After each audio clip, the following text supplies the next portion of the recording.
Okay, today we're going to just be discussing velocity time graphs. We've seen something similar to this when we did the position or distance time graphs earlier in this unit. Velocity time graph is a visual representation of acceleration.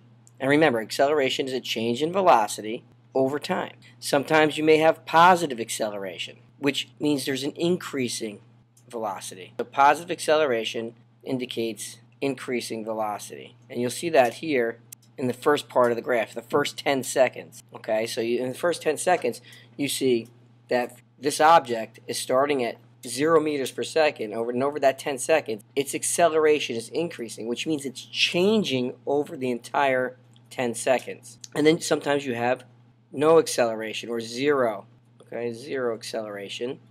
And that means their acceleration is remaining constant. All right, that doesn't mean it's not moving. It just means acceleration is remaining the same over the period of time. And then you have negative acceleration, which means you have a decreasing velocity. As with our other graphs, the steeper the line, the greater the change. Okay, so what the heck do I mean by that? This line indicates a certain rate of change over time. If this line were steeper, the velocity would be greater. If it were not as steep, the velocity would be less than what it is now. You'll notice over this 10 seconds, this object is getting faster and faster and faster. Its speed is increasing. And over this 10 seconds, the second 10 seconds, it's remaining constant. And in the last 10 seconds, it's slowing down at an increasing rate. So it's getting slower and slower and slower. All right, so the steeper the slanted line, the greater the change in velocity. Positive acceleration is going to be indicated by a line that's going up over time. Zero acceleration is indicated by a flat line, and negative acceleration is indicated by a line that's coming down over time. There are two scenarios where you're going to have zero acceleration. In this example, you have an object that's moving in a straight line at a constant speed or velocity. All right, because the speed is staying constant, its velocity is not changing because it's going in a straight line. Its velocity is not changing, so its acceleration is zero.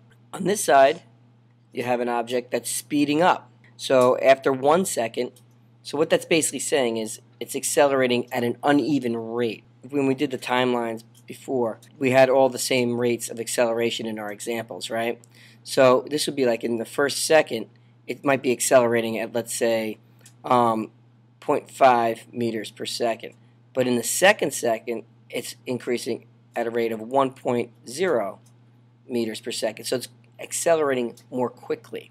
The other scenario where you would have zero acceleration is if the object is not moving.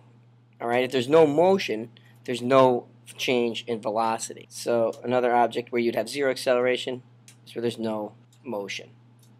Okay? As with the positive acceleration, you have negative acceleration.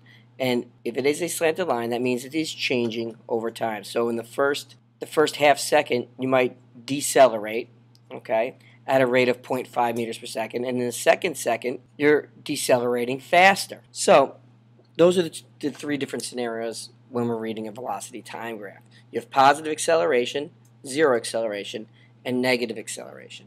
Now, how does this translate to a distance time graph?